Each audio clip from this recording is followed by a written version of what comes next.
এই যে আমার ঘরে নতুন 2 সদস্য।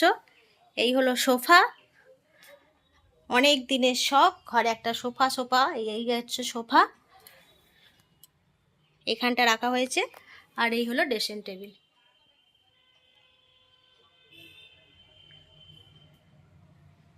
ড্রেসিং টেবিলটা না হলে না প্রচণ্ড অসুবিধা হতো সাজুগুজু করতে আর কি, কারণ ওই আলমারিটা একটা ছোট্ট আয়না, আর খুব অসুবিধা হতো।